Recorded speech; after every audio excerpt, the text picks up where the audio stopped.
Olá pessoal, tudo bem? A graça e a paz de Deus, sou o pastor Giovanni e eu tenho uma palavra de Deus para o seu coração. Nós estamos continuando a nossa série de vídeos sobre o livro dos Salmos. Ontem terminamos o Salmo 78 e hoje, com a graça de Deus, vamos continuar, a partir do Salmo 79. O título do Salmo, um salmo de Asaf, que era mestre de música na época do tabernáculo de Davi, é: o povo pede castigo contra os inimigos. O povo pede castigo contra os inimigos. Inimigos de quem? Os inimigos de Israel. E nós vamos ver como essa relação entre os inimigos do povo de Israel e os nossos inimigos espirituais tem tudo a ver, tem relação com o nosso dia a dia e também com a nossa vida cristã, tá bom? Então vamos que vamos, aperta os cintos, prepare-se aí nas suas poltronas. Vamos adentrar nesse lindo salmo, o salmo de número 79, um salmo de Asaf.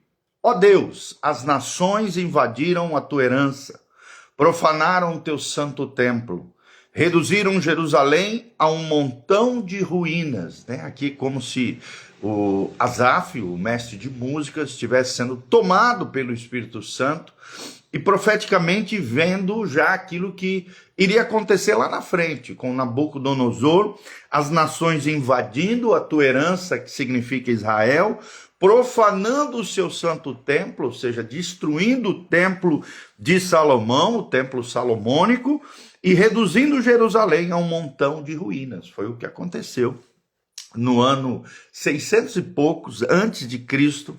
Nabucodonosor e seus exércitos adentraram em Jerusalém e fizeram isso, invadiram a herança do Senhor, profanaram o templo de Deus, levaram todos os artigos que ali estavam e destruíram, transformaram Jerusalém num montão de ruínas, no grande cerco dos babilônicos contra Israel. Versículo 2: deram os cadáveres dos teus servos por cibo, e as aves dos céus a carne dos teus santos, as feras da terra. Cibo significa comida, fruto ou alimento.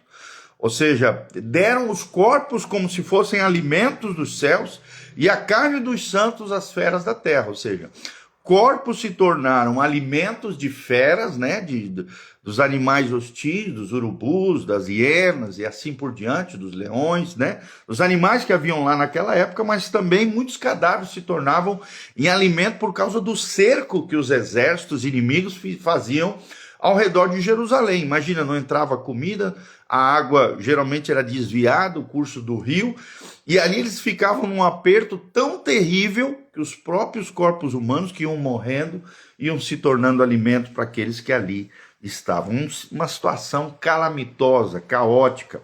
Derramaram como água o sangue deles ao redor de Jerusalém, e não houve quem lhes desse sepultura. Olha só, então nós vemos ruína, morte, água, sangue, sendo derramado na cidade de Jerusalém, na cidade de Davi.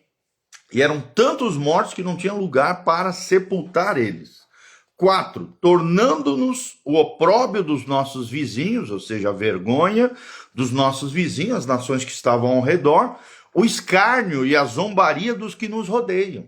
E muitas vezes isso acontece também, quando Deus aplicava seu juízo, a sua disciplina sobre o seu povo, o povo chegava, se tornava num estado tão calamitoso, tão caótico, tão crítico, que viravam zombaria e escárnio das nações que estavam ao redor. Até quando, o Senhor diz no 5, Salmo 79, até quando, Senhor, será para sempre a tua ira? Aqui nós vemos o salmista reconhecendo que Deus estava irado com o seu povo, que Deus estava em juízo, disciplinando, corrigindo e até matando os rebeldes, os impenitentes. Arderá como fogo o teu zelo? Aqui vemos o salmista Asaf reconhecendo que Deus é fogo consumidor e Deus age baseado no seu zelo, no seu ciúme, no seu cuidado com o seu povo. Versículo 6, derrama o teu favor sobre as nações que te não conhecem, sobre os reinos que não invocam o teu nome. Então, Asaf está dizendo: Senhor, não derrame sobre nós o teu furor, a tua ira, o teu fogo, mas derrama sobre aquelas outras nações que são mais rebeldes do que nós, são piores do que nós, porque não reconhecem o teu nome. versículo 7, porque eles devoraram a Jacó e lhe assolaram as moradas. E aí aqui o salmista começa a colocar diante de Deus tudo aquilo que aconteceu com o seu povo e pedindo ao Senhor um juízo sobre aqueles que tinham assolado a Jacó. Jacó aqui, claro, é o patriarca. De Jacó veio as 12 tribos de Israel, e a partir das 12 tribos o povo de Israel. Israel estava sendo devorado, destruído, Israel estava sendo assolado, os habitantes e as suas moradas, ou seja, as suas casas. 8. Não recordes contra nós as iniquidades dos nossos pais. Apressem-se ao nosso encontro as tuas misericórdias, pois estamos sobremodo abatidos. Então aqui ele começa a reconhecer os erros e falhas do seu povo. Senhor, não lembre-se das nossas iniquidades. Iniquidades são pecados. Transgressão, iniquidade, pecado é a mesma coisa. Quebrar a lei de Deus, promover o mal nos corações, nas atitudes e pensamentos e ações. Pecados não somente deles, mas dos seus pais, né? Dos seus antecessores, sim. E aí ele está invocando aqui as misericórdias de Deus, um Deus que é misericordioso, um Deus que a nossa miséria adentra na cardia, no coração de Deus. E por isso ele estava abatido. Então nós vemos aqui iniquidades, né? Ele pedindo que o Senhor não se lembre, não se recorde das suas iniquidades, dos pecados dele, dos seus pais, né? Então nós vemos aqui uma oração intercessória em favor dos seus familiares, das suas famílias, das famílias do povo de Israel. Né? A gente chama isso de oração sacerdotal intercessória em favor da sua família. E está abrindo seu coração, dizendo que ele estava abatido, triste, com tudo aquilo que estava acontecendo com o seu povo. Assiste-nos, ó Deus e Salvador nosso, pela glória do teu nome, livra-nos e perdoa-nos os pecados, por amor do teu nome. Olha que coisa linda, que o salmista começa a invocar o nome do Senhor, reconhecer a grandeza desse nome, o nome que é sobre todo nome, o nome do Deus de Israel, o Deus e Pai de nosso Senhor Jesus Cristo, o Deus de Abraão, Isaque e Jacó. Então ele está apresentando Deus como o salvador dele, do povo de Israel, o salvador do povo de Deus. A glória que esse nome tinha diante do seu povo, e que precisava ter no coração de cada crente, de cada um dos filhos de Deus. Ele pede livramento, quando diz livra-nos, ele pede que os seus pecados e dos seus antepassados sejam perdoados, tudo isso invocando o amor do nome do Senhor, invocando a paternidade de Deus e o amor de Deus em favor dos seus. Versículo 10, porque diriam as nações, onde está o teu Deus?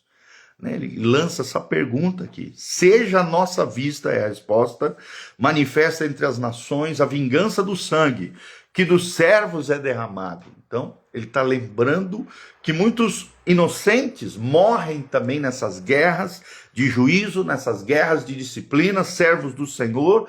O sangue deles também é derramado e é um sangue que precisa ser vingado, vingado por Deus contra os adversários de Israel. Aí vem o 11, chegue à tua presença o gemido do cativo, daquele que está preso, daquele que sofre qualquer tipo de injustiça, opressão, tirania, consoante a grandeza do teu poder, preserva os sentenciados à morte. Então ele está revelando tudo aquilo que estava acontecendo com o seu povo, que viria a acontecer profeticamente alguns anos mais contra o povo de Israel. Isso aqui aproximadamente ano 1050 a.C., depois no século 7 a.C., começa esses juízos terríveis de Nabucodonosor, e depois Império Grego Macedônio, depois o Romano, e assim por diante, o povo de Israel sofrendo tantas e tantos agravos, tantas e tantas disciplinas de Deus, juízos de Deus, por causa dos seus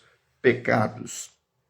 12. Retribuiu o Senhor aos nossos inimigos 7 vezes tanto o opróbrio com que te vituperaram. Ou seja, ele está invocando o próprio nome de Deus, que estava atrelado a Israel, que estava atrelado ao povo de Deus. Então ele está falando, Senhor, nos vingue, Senhor, vingue a vergonha que eles acabaram gerando no meio de nós, porque eles vituperaram, ou seja, eles desonraram o teu nome, e ao mesmo tempo nós envergonhamos o Senhor permitindo que eles fizessem isso. E aí ele termina 13 dizendo: quanto a nós, o teu povo e ovelhas do teu pasto, para sempre te daremos graças.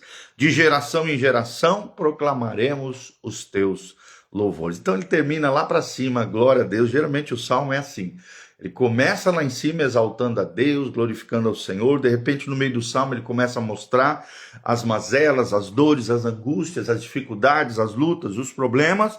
Mas geralmente o salmo no final termina lá para cima, reconhecendo a grandeza, a misericórdia, a graça e as bênçãos do Senhor. Ele diz: quanto a nós, o teu povo, ou seja, nós somos povo de Deus, assim como Israel era povo de Deus, Asaf, o mestre do canto, estava cantando junto com o povo de Deus no tabernáculo, assim somos povo de Deus e ovelhas do pasto do Senhor. Você é uma ovelha do Senhor ou você é um bode? Você é alguém que ouve a voz do mestre e segue a voz e a direção de Deus? Ou você é birrento, rebelde, duro de coração, desobediente, impenitente, não se arrepende, não se quebranta diante de Deus? A Bíblia está dizendo no 13, quanto a nós, teu povo, quem é povo de Deus é ovelha do pasto do Senhor. Por isso é importante a gente escolher um lugar onde a gente tem um bom pasto, um bom alimento na palavra. Nossas igrejas ficam pregando teologia coach, teologia da prosperidade, teologia que afaga o teu ego. Não. Igrejas que fomentam ovelhas do pasto do Senhor, que tenham alimento, que tenham pasto, que tenham Bíblia, que tenham ensinamentos coerentes com a palavra de Deus, que realmente alimentam a nossa alma e nos façam refletir acerca dos nossos erros e falhas, consertos, correções que precisam ser feitas na nossa vida, que falem do amor de Deus, da graça de Deus, da misericórdia de Deus, mas também que promovam para as ovelhas do Senhor, para o povo de Deus, um pasto, um alimento saudável, uma sã doutrina, um ensinamento coerente com a palavra de Deus. E aí sim, o final do 13 diz: para sempre te daremos graça. Aqui nós vemos gratidão, agradecimento, louvor, adoração. E no final, de geração em geração, proclamaremos os teus louvores. Ou seja, a vida de um adorador, ela deve se perpetuar ao longo das gerações. Temos que ser adoradores de Deus de tal maneira que esse coração adorador seja transferido às futuras gerações, aos nossos filhos e filhas. Eles vejam homens e mulheres temente a Deus, homens e mulheres que adoram ao Senhor, homens e mulheres que têm um coração grato diante de Deus, homens e mulheres que fazem parte do povo de Deus e que são ovelhas do pasto do Senhor, que se alimentam da palavra, que se alimentam das verdades eternas, que são guiados pelo Espírito Santo a verdes pastos, às águas tranquilas, porque tem o Senhor como seu pastor e nada vos faltará. Então, é lindo como o salmista termina: quanto a nós, o teu povo, ovelhas do teu pasto, para sempre te daremos graça. Te louvaremos, te adoraremos, te agradeceremos, mesmo em meio a disciplinas, correções, juízos do Senhor, reconheceremos os nossos erros, as nossas falhas, os nossos pecados, consertaremos aquilo que estiver de errado na nossa vida diante do Senhor e continuaremos como ovelhas do pasto do Senhor, povo de Deus, que rende graça, adora, agradece, louva e se jubila diante do Senhor e transfere essa vida de adoração, de louvor, de gratidão, de honra ao Senhor através das gerações. Amém? Que Deus te abençoe, que você tenha um lindo dia na presença de Deus. Que nós lemos hoje foi o Salmo 79, o povo pedindo castigo contra os inimigos de Deus. Tomara que Deus tenha falado com você, tomara que você tenha aprendido coisas tremendas para a sua vida. Corrija toda e qualquer atitude, postura, comportamento equivocado do ponto de vista da palavra de Deus. Lembre-se, para Deus só existe dois tipos de pecadores. Todos pecaram e carecem da glória de Deus. Existe um grupo de pecadores que reconhecem que são pecadores, que se arrependem, mudam de vida, são transformados pelo poder de Deus, através do Espírito Santo, do poder do Cristo ressurreto, são aperfeiçoados dia a dia até a volta de Jesus, ou até partirem dessa vida e se encontrarem com Deus. Por isso estão indo para o céu. Pecadores que se arrependem, se quebrantam, mudam de vida e são transformados pelo poder de Deus. Segundo grupo são os pecadores rebeldes, duros de coração, impenitentes, que não se quebrantam, que não abandonam práticas malignas, práticas iníquas, pecaminosas, equivocadas, endurecendo o coração, se rebelando e se alienando contra Deus, estão trilhando um caminho de morte, um caminho de condenação eterna. Por isso se arrependa, volte-se para Deus enquanto se pode achar.